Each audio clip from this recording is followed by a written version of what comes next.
Next mathematics पे, और उसमें हम लोग क्लास 9th एनसीईआरटी मैथ्स के अध्याय 13 पृष्ठीय क्षेत्रफल और आयतन की प्रश्नावली 13.1 कंप्लीट करने के बाद आज के इस वीडियो में जो हमारी प्रश्नावली 13.2 है उसको शुरू करने वाले हैं। अगर आप हमारे चैनल पर पहली बार हैं, वीडियो अगर आपको पसंद आए, हमारा काम आपको पसंद आए, मेहनत आपको पसंद आए, तो भाई चैनल को सब्सक्राइब करना, वीडियो को लाइक करना और जरूरतमंद के साथ शेयर करना मत भूलिएगा। चलिए बने रहिए वीडियो में और सीधे आ जाते हैं हम लोग अपने टॉपिक पे। और हम लोगों का अगला जो प्रश्नावली 13.2 है उसका टॉपिक है लंब वृत्तीय बेलन। तो हम लोग बेलन से संबंधित प्रश्नों को सॉल्व करेंगे। जो हमारी प्रश्नावली है वो बेलन से संबंधित है। अब बेलनाकार चीजें आपने अपने आसपास बहुत सारी चीजें देखी होंगी। जो सिलेंडर है, घर के जो पोल बने होते हैं, खंबे जिनको कहते हैं, पेन है आपका, देखिए ये भी आपका एक बेलनाकार है। इसके बाद बहुत सारे उदाहरण आप देखेंगे घर के आसपास। जो बोतल है, बोतल भी तो आपकी बेलनाकार होती है, बेलन के आकार की गिलास होती है, ये भी हमारी एक बेलन के आकार की होती है। अब इस बेलन का पृष्ठीय क्षेत्रफल, यानी कि जो कोई भी चीज आप बेलनाकार बनाते हैं उसका पृष्ठीय क्षेत्रफल कैसे ज्ञात करते हैं। तो सामने हम लोगों के देखिए क्या है, एक बेलन है और इस बेलन की त्रिज्या और ऊंचाई दी गई है। जो बेलनाकार आपके पास कोई वस्तु होगी, जो उसके सिरे होते हैं वो वृत्ताकार होते हैं। इसके बाद ऊंचाई, तो जो वृत्त होता है उसकी एक त्रिज्या होती है। तो यहाँ पे हमारे पास एक ये बेलन दिया गया जिसकी त्रिज्या यहाँ पे, और इसके बाद जो बेलन कितना ऊंचा है उसको ऊंचाई से। तो ये आपके एक फिगर बना हुआ है, इसको हम लोग बेलन कहेंगे। अब देखिए हम लोग क्या करते हैं, इसका पृष्ठीय क्षेत्रफल कैसे ज्ञात करेंगे। तो देखिए अगर आपके पास ये एक A4 साइज का सीट है, इस साइड का या इस सीट का अगर आप क्षेत्रफल ज्ञात करेंगे तो ये आपकी एक आयत के आकार की, और आयत का क्षेत्रफल क्या होता है, लंबाई और गुणे चौड़ाई। इसी को अगर आप बेलन में बदल दें, तो बेलनाकार अगर बदलते हैं तो आपका क्या हो जाएगा, लंबाई के अनुदिश आपने इसको मोड़ दिया, तो ये आपका एक बेलन बन गया। अब अगर इस बेलन को ध्यान से देखें तो जो आपकी ये चौड़ाई थी वो किस में बदल गई, ऊंचाई में बदल गई। और इसके बाद जो आपका ये लंबाई है वो किस में बदल गया, इस वृत्त में बदल गया। और ये लंबाई वृत्त की परिधि है, और वृत्त की परिधि आपकी कितनी होती है भाई, 2πr होती है। अगर वृत्त की त्रिज्या r सेंटीमीटर या r त्रिज्या का कोई वृत्त हमारे पास है तो उसकी जो त्रिज्या r है और हमें इसका परिधि ज्ञात करना है तो वो आपकी 2πr होती है। ये हम लोग पिछले क्लासेस में पढ़ चुके हैं, तो यही यहाँ पे हम लोग पढ़ने वाले हैं। तो देखिए हम लोग बेलन का वक्र पृष्ठीय क्षेत्रफल, तो यहाँ पे बेलन का वक्र पृष्ठीय क्षेत्रफल अगर आपको लिखना है तो देखिए जो हमारे पास जो सीट है, इस सीट को हमने बेलन में बदला और इस सीट का क्षेत्रफल लंबाई गुणे चौड़ाई, लंबाई आपकी क्या है 2πr में बदल रही है, और जो ये चौड़ाई थी वो आपकी किस में, ऊंचाई में बदल रही है। तो लंबाई गुणे चौड़ाई यानी कि 2πr और गुणे h यानी 2πrh हो जाएगा। यही हम लोगों का देखिए लंब वृत्तीय बेलन का वक्र पृष्ठ या पृष्ठीय क्षेत्रफल होता है। तो यही तो देखिए आपका इसको खोला गया है, तो जो ये आपकी परिधि और जो ये चौड़ाई ऊंचाई में बदल गई, तो यही यहाँ पे लिख देंगे लंब वृत्तीय या बेलन का वक्र पृष्ठीय क्षेत्रफल 2πr गुणे h यानी कि 2πrh। ये हम लोगों का बेलन का वक्र पृष्ठीय क्षेत्रफल। अब इसके बाद ये शीट थी हम लोगों के पास और इसको हमने क्या किया, बेलन में बदल दिया। अब अगर इस सीट को या इस बेलन का संपूर्ण क्षेत्रफल, पूरा क्षेत्रफल निकालना, यानी कि इस निचले, अभी तो ये आपका खोखला है, इस तरफ से उस तरफ दिख रहा है, अगर इसको भी ढक दें, इसको भी ढक दें, तो कितना इसका क्षेत्रफल होगा।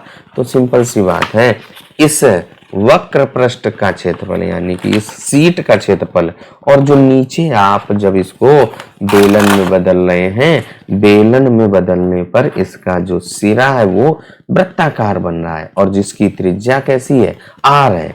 तो एक इस वृत्त का क्षेत्रफल कितना होगा भाई, पाई आर स्क्वायर, हम लोग पढ़ चुके हैं। आपके पास कितने सिरे बन रहे, एक ये और दूसरा आपका इस साइड है, तो यानी कि कितना हो जाएगा, 2 पाई आर स्क्वायर, यही तो होगा। 2 आपके पास है तो 2 पाई आर स्क्वायर, तो यही हमारा क्या हो जाएगा, इस बेलनाकार या इस बेलन का संपूर्ण क्षेत्रफल। क्या करेंगे, इसको जोड़ेंगे और जो वक्र पृष्ठ, जो वो आपका जो सीट है उसका क्षेत्रफल, तो उसको हम लोग फिगर से समझते हैं। देखिए बेलन का कुल पृष्ठीय क्षेत्रफल, ये आपके पास एक बेलन दिया गया है और इस बेलन को अगर हम लोग खोलते हैं तो आपके पास एक जो सीट बताया था, ये वक्र पृष्ठकार क्षेत्र आपकी, ये आपका वक्र पृष्ठ है जो कि वृत्ताकार मिलती है। इसके बाद जो 2 ऊपर के सिरे हैं वो हमारे क्या है, वो ये सीट हमारी कैसी है, आयताकार आकार की, आयत के आकार की, जो सिरे हैं वो वृत्ताकार है। तो यहाँ पे 2 वृत्त आपके पास बन रहे, तो इसका कुल पृष्ठीय क्षेत्रफल क्या होगा, वक्र पृष्ठ का क्षेत्रफल और धन दोनों सिरों का क्षेत्रफल या दोनों वृत्ताकार सिरों का क्षेत्रफल, ये यहां पर लिख देते हैं। तो बेलन का कुल पृष्ठीय क्षेत्रफल क्या हो जाएगा, देखिए आपके पास एक फिगर और यहाँ पे इस बेलन को अगर तोड़ते हैं तो आपका एक ये वक्र पृष्ठ, फिर एक वृत्त का क्षेत्रफल और इस एक वृत्त का क्षेत्रफल, यानी कि 2 वृत्त, क्योंकि आधार दोनों के बराबर हैं। तो यहाँ पे वक्र पृष्ठ का क्षेत्रफल हम लोगों ने ज्ञात किया था, वो आपका 2 पाई आर एच, और इसके बाद एक सिरे का क्षेत्रफल पाई आर स्क्वायर, 2 सिरों का क्षेत्रफल 2 पाई आर स्क्वायर। अब यहाँ से देखिए आपका 2 पाई आर कॉमन आ रहा है, तो 2 पाई आर, यहाँ पे क्या बचेगा, एच धन, यहाँ से आपका आर बचेगा। इसका मतलब जो हमारा बेलन होगा या बेलनाकार आकृति होगी, उसका कुल पृष्ठीय क्षेत्रफल या संपूर्ण क्षेत्रफल आपका 2 पाई आर और ब्रैकेट के अंदर एच धन आर या आर धन एच, इतना आपका आएगा। तो आज के इस वीडियो में यानी कि इस प्रश्नावली में 13.2 है, उसमें केवल आपका बेलन का वक्र पृष्ठीय क्षेत्रफल और बेलन का संपूर्ण क्षेत्रफल से संबंधित आपकी प्रश्नावली है। तो इन्हीं 2 फार्मूलों को हम लोग आज पढ़ेंगे। अब आ जाते हैं बिना किसी देर के प्रश्नावली 13.2 पर, और हम लोगों की जो प्रश्नावली 13.2 में पहला और दूसरा प्रश्न क्या कह रहे हैं, जब तक अन्यथा न कहा जाए पाई का मान 22/7 लीजिएगा। जब आपका पाई का मान दे दिया जाए कि पाई का मान 3.14 या पाई का मान जो भी रखना, तब आप रखेंगे, अन्यथा आप हमेशा 22/7 ही लिखेंगे। ये आपका कहा गया। जो पहला प्रश्न आपका भाई क्या कह रहा है कि पहला प्रश्न क्या कह रहा है, ऊंचाई 14 सेंटीमीटर वाले एक लंब वृत्तीय बेलन का वक्र पृष्ठीय क्षेत्रफल 88 सेंटीमीटर की घात 2 है या 88 वर्ग सेंटीमीटर है, तो बेलन के आधार का व्यास ज्ञात कीजिए। व्यास हम तभी ज्ञात कर पाएंगे जब हमें त्रिज्या पता हो। तो सबसे पहले हम लोग क्या करें भाई, जो दिया गया है उसी से ज्ञात करने की कोशिश करेंगे। आपके पास दिया गया है वक्र पृष्ठीय क्षेत्रफल, तो आप भी बेलन का वक्र पृष्ठीय क्षेत्रफल का फॉर्मूला लगा दीजिए, जो मान दिए गए हो वो रख दीजिए और हल कर दीजिए। देखिए हमारे पास एक ये बेलन यहाँ पर बना लेते हैं। ये मान लो आपके पास कोई एक बेलनाकार आकृति, थोड़ा सा बराबर बनाते हैं भाई। ये हम लोगों के पास एक बेलनाकार आकृति दी गई है और इस बेलन का आपके पास वक्र पृष्ठीय और इसकी ऊंचाई कितनी दी गई है, 14 सेंटीमीटर, और इसकी त्रिज्या ज्ञात करनी पड़ रहा है। मान लें कि हमारी जो त्रिज्या है वो 8 सेंटीमीटर, और इसके बाद जो वक्र पृष्ठीय क्षेत्रफल आपका 88 सेंटीमीटर की घात 2। अब हम लोग यहाँ पे लिख देते हैं, माना बेलन की त्रिज्या बराबर 8 सेंटीमीटर, फिर वक्र पृष्ठ का क्षेत्रफल का फॉर्मूला लगाते हैं, जो दिया गया वो मान रखते हैं। माना बेलन की त्रिज्या बराबर 8 सेंटीमीटर और उसका वक्र पृष्ठीय क्षेत्रफल बराबर क्या होता है 2 पाई आर एच। अब यहाँ पे हम लोग त्रिज्या और वक्र पृष्ठीय क्षेत्रफल का मान रख देते हैं भाई। तो वक्र पृष्ठीय क्षेत्रफल आपके पास 88 सेंटीमीटर की घात 2 बराबर 2 गुणे पाई का मान अभी कहा गया है, जब तक न कहा जाए आप 22/7 लेंगे तो 22/7 और गुणे आर आपको नहीं पता है, एच आपकी 14 सेंटीमीटर, यहाँ पे 14 रख दिया। अब हमारे पास ये एक समीकरण बन गया है। इस समीकरण को हल करना हमारी जिम्मेदारी है, यानी कि हल करना है। फिर उसके बाद आर का मान आ जाएगा। जब आर आ जाएगा तब आपका व्यास आ जाएगा। 7 से काट दीजिए, 7 दूनी 14, 22 दूनी 44, 44 दूनी 88, यानी कि बराबर आ जाएगा 88 बराबर 88 आर।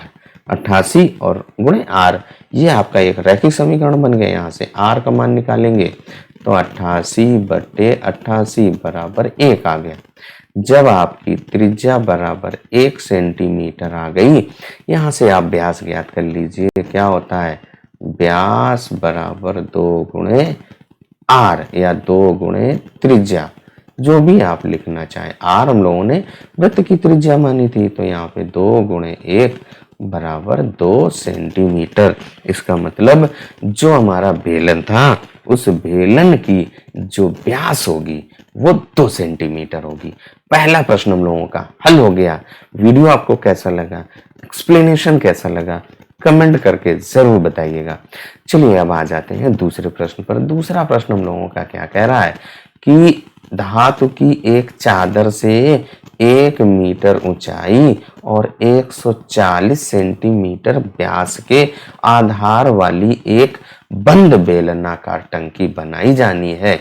इस कार्य के लिए कितने वर्ग मीटर चादर की आवश्यकता होगी। देखिए, जब बंद बनाई गई है जो आपकी बेलनाकार टंकी है, देखिए उसको क्या करना है, ऐसे आपके पास सीट है, ये आप ऐसे भी बनाएंगे, फिर जो ये सिरे हैं ये भी बंद करेंगे। जब दोनों सिरे बंद हो जाते हैं तो आपका बेलन का वक्र पृष्ठीय क्षेत्रफल और दोनों आधार का क्षेत्रफल जुड़ जाता है, यानी कि हमें संपूर्ण पृष्ठीय क्षेत्रफल ज्ञात करना पड़ेगा। जो आपका दिया गया है वो लिखते हैं। एक चीज का विशेष ध्यान रखना है कि जो हमारे इकाई दी गई है या यूनिट दी गई है, हमको वर्ग मीटर में पूछ रहा है, ऊंचाई तो मीटर में है लेकिन जो व्यास है वो आपका सेंटीमीटर है, इसको आप मीटर में बदलेंगे तभी आप सॉल्व कर पाएंगे। जो इकाइयां हैं वो समान होनी चाहिए, तभी उनमें जोड़ना घटाना गुणा भाग हो सकता है। तो सबसे पहले जो आपका दिया गया है उसको नोट करते हैं और फिर हल करते हैं। जो हमारे पास चादर से बेलनाकार टंकी बनाने की बात कह रहा था वो यहाँ पर हम लोगों ने बना ली। टंकी, उसकी ऊंचाई 1 मीटर है और आधार का व्यास 140 सेंटीमीटर। वही हमने यहाँ पे लिख दिया कि बेलनाकार टंकी की ऊंचाई h, ऊंचाई को h से लिखते हैं, वो 1 मीटर, आधार का व्यास को d से, वो 140 सेंटीमीटर। इस व्यास की सहायता से हम लोग त्रिज्या ज्ञात करेंगे, वो r होती है, r त्रिज्या, व्यास की आधी यानी 140/2 यानी 70। 140 में 2 से भाग देंगे 70 सेंटीमीटर आएगा। इस सेंटीमीटर को हमें मीटर में बदलना है, क्योंकि जो हमसे कह रहा है कि उसका जो पृष्ठीय क्षेत्रफल या चादर का क्षेत्रफल वर्ग मीटर में ज्ञात कीजिए। तो हम लोग इसको मीटर में बदल लेते हैं भाई। तो मीटर, 1 मीटर बराबर 70 सेंटीमीटर। मीटर में बदलने के लिए आपको 100 से भाग करना पड़ेगा। ये एक जीरो से एक जीरो कट जाएगा, 7/10 मीटर आ जाएगा। अब इसके बाद कह रहा है कि टंकी बनाने में प्रयुक्त चादर का क्षेत्रफल वो क्या होगा, बेलन का कुल पृष्ठीय क्षेत्रफल। और बेलन का कुल पृष्ठीय क्षेत्रफल का जो फार्मूला होता है 2 पाई आर और ब्रैकेट के अंदर h धन आर, यही तो हम लोगों ने पढ़ा था। अब यहाँ पे आप सभी का मान रख दीजिए। 2 गुणे पाई का मान 22/7 गुणे त्रिज्या अभी हम लोगों ने ज्ञात की है 7/10। तो यहाँ पे लिख दीजिए 7/10 और इसके बाद यहाँ पे देखिए h आपकी 1 मीटर और धन 7/10। अब इसके बाद इसको हमें हल कर देना। 7 से ये 7 कट गया, 22 दून 44 और बटे 10 और इसके बाद ब्रैकेट में आपका क्या बचेगा, ये 7/10 का मतलब क्या है भाई? 7/10 का मतलब 0.7, उसमें 1 जोड़ेंगे तो आपका 1.7 आ जाएगा। तो यहाँ पे 1.7। इसके बाद यहाँ पे 44/10 है, इसको दशमलव बदल दीजिए, 4.4 और गुणे 1.7, इतना हम लोगों का आएगा। अब इसके बाद इसको हमें गुणा कर देना है। गुणा करने के लिए सबसे पहले हम बिना दशमलव के गुणा करेंगे भाई। तो देखिए क्या हो जाएगा, 17 का पारा 4 बार पढ़िए, 17 चक्कू 68 और 17 चक्कू 68 और 6 74, यानी कि 74 आ गया। अब इसके बाद यहाँ पे 2 अंक पे दशमलव लगना है, क्योंकि यहाँ पे आपका क्या है, 1 अंक यहाँ पे है और 1 अंक यहाँ पे है, तो 2 अंक पे दशमलव लगा दीजिए, यानी 7.48 वर्ग मीटर या मीटर की घात 2, इतना हम लोगों का आंसर आएगा। यानी कि जो आपकी सीट है उसका जो क्षेत्रफल आया है वही कह रहा ना कितने वर्ग मीटर। तो हमारे पास जो चादर है या सीट कहें, उस चादर का जो क्षेत्रफल है भाई 7.48 वर्ग मीटर आ गया। जो दूसरा प्रश्न है भाई सॉल्व हो गया। अब आ जाइए अगले प्रश्न पर। प्रश्नावली 13.2 का जो तीसरा प्रश्न आपका क्या कह रहा है, धातु का एक पाइप है जिसकी लंबाई आपकी 77 सेंटीमीटर है। इसके बाद इसके एक अनुप्रस्थ काट का आंतरिक व्यास 4 सेंटीमीटर तथा बाहरी व्यास है वो 4.4 सेंटीमीटर है। तो देखिए आकृति 13.11, ये आपका एक बेलन है, इसका जो अंदर से व्यास है वो 4 सेंटीमीटर, और अगर आप बाहर से नापेंगे, क्योंकि जो पाइप है थोड़ा बहुत मोटा है ना, तो उस मोटे पाइप की वजह से बाहर से व्यास नापने पर 4.4 सेंटीमीटर आ रहा है।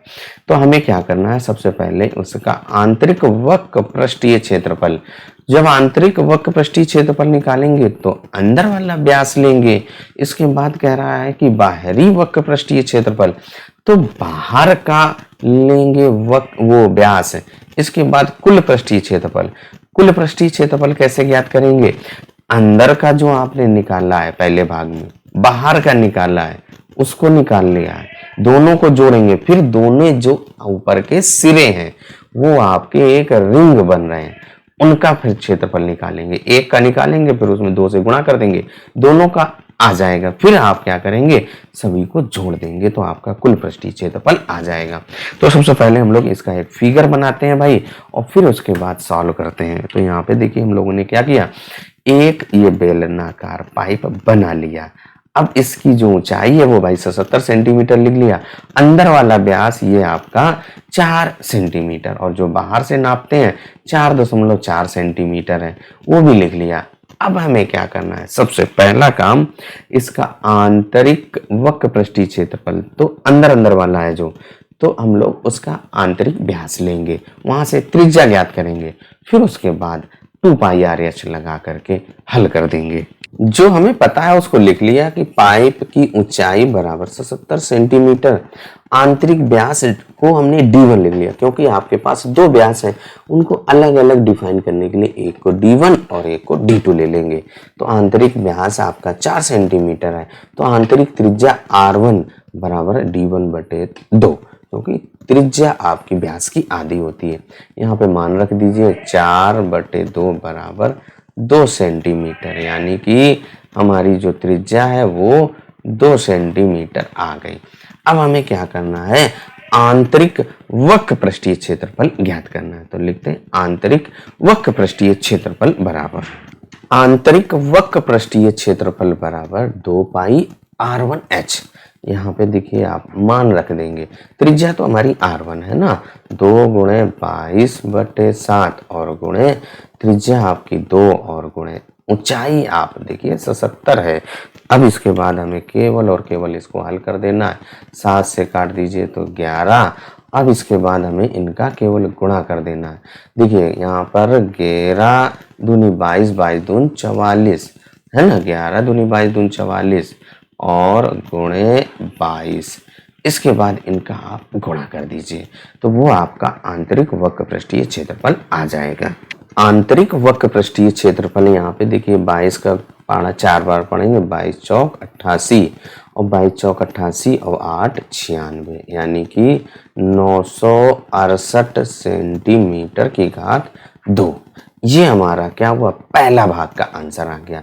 अब इसके बाद ऊंचाई वही रहेगी, बाह्य जब आप वक्र पृष्ठीय क्षेत्रफल निकालेंगे तो बाह्य व्यास लेना पड़ेगा। बाहरी जो व्यास है वो आपका 4.4 सेंटीमीटर दिया गया है, उसको हमने D2 से दिखा दिया क्योंकि व्यास अलग अलग है। बाहरी त्रिज्या उसको हम लोग R2 से दिखाएंगे, R2 बराबर त्रिज्या आपकी व्यास की आधी है, तो 4.4/2 बराबर 2.2 सेंटीमीटर। अब बाहरी वक्र पृष्ठीय क्षेत्रफल अगर आप ज्ञात करेंगे 2/R2H। अब इसके बाद यहाँ पर देखिए क्या हो जाएगा, 2 गुणे 22/7 और गुणे त्रिज्या आपने 2.2 और इसके बाद ऊंचाई तो वही आपकी दी गई है 77 सेंटीमीटर। अब केवल और केवल हम लोग इसको हल करेंगे तो ये देखिए आपका 7 से काटेंगे 11, यहाँ पे देखिए आपका 11 दूनी 22 और इसके बाद 22 और फिर 2.2, यहाँ पे 11 दूनी 22 और ये 22 और फिर 2.2, इनका सभी का आपको गुणा कर देना है। तीसरा भाग जो कह रहा है कुल पृष्ठीय क्षेत्रफल, उसको ज्ञात करने के लिए हम लोग बाहरी वक्र पृष्ठीय क्षेत्रफल और अंदर या आंतरिक वक्र पृष्ठीय क्षेत्रफल को जोड़ेंगे, साथ साथ में जो आपके ऊपर नीचे दोनों सिरे हैं उनका भी क्षेत्रफल आपको ज्ञात करना पड़ेगा। तो चलिए अब हम उन्हीं दोनों सिरों का क्षेत्रफल ज्ञात करते हैं। देखिए वो आपका सिरा कुछ इस तरीके से मोटाई का है, तो यहाँ पे देखिए अंदर वाली त्रिज्या 2 सेंटीमीटर और जो बाहर वाली त्रिज्या वो 2.2 सेंटीमीटर। अगर इसका क्षेत्रफल निकालें जो सैडेड भाग है तो क्या किया गया, बाहर वाले से अंदर वाला कट कर लिया गया है, तो यहाँ पे लिख देंगे जो सिरे हैं सिरों का क्षेत्रफल बराबर, यहाँ पे लिख दीजिए भाई सिरों का क्षेत्रफल बराबर, सिरों का क्षेत्रफल बराबर आपका एक सिरा नहीं है 2 सिरे हैं, तो 2 गुणे पाई और इसके बाद R1 का स्क्वायर माइनस R2 स्क्वायर, या जो बड़ी है बड़ी वाली को आप R2 ले लीजिए, तो R2 का स्क्वायर माइनस R1 का स्क्वायर, यहाँ पे मान रख दीजिए भाई, तो 2 गुणे पाई का मान 22/7 और इसके बाद यहाँ पे देखिए R2 आपकी कितनी है 2.2 उसका वर्ग माइनस 2 का वर्ग। इसके बाद इनको हमें क्या करना है, हल कर देना है भाई, तो क्या आ जाएगा 2 गुणे 22/7 और ब्रैकेट में देखिए यहाँ पे आप 2.2 का वर्ग यानी कि 22 का वर्ग करेंगे तो 484। अब 2.2 अंक पे लगेगा क्योंकि हम लोग 2.2 का वर्ग कर रहे हैं तो गुणे 2.2 करना पड़ेगा, तो 2 अंक पे दशमलव लगाइए, 4.84 आ जाएगा और माइनस 2 का वर्ग 4। इसके बाद इनको आप आगे और सॉल्व कर दीजिए, तो 22 दून 44/7 और गुणे यहाँ पे 0.84 आ जाएगा, है ना। अब इसके बाद यहाँ पे इसको भाग कर दीजिए भाई और भाग करके 44 से गुणा कर दीजिए, क्या 0.84 में आपका 7 से भाग जाएगा तो बाहर 84 होता है यानी कि 0.12 आएगा, तो यहाँ पे क्या बचेगा भाई आपका 44 और गुणे 0.12, 12 चौक 48, 4 बचे है ना, और इसके बाद आप जो है 12 चौक 48, 4 52, 5.28 आया, है ना। अब इसके बाद हमें कुल पृष्ठीय क्षेत्रफल ज्ञात करना है, तो जो आपने दोनों वक्र पृष्ठीय क्षेत्रफल निकाले और दोनों सिरों का क्षेत्रफल जोड़ दीजिए, तो आपने जो पहला निकाला था वो 968 आया था और फिर धन जो दूसरा हमारा है उसका कितना आया था भाई, देखिए यहाँ पर हम लोगों ने दूसरे का 1064.8 आया था, वही लिख दीजिए 1064.8। इसके बाद आपका दोनों सिरों का क्षेत्रफल ये हम लोगों ने 5.28।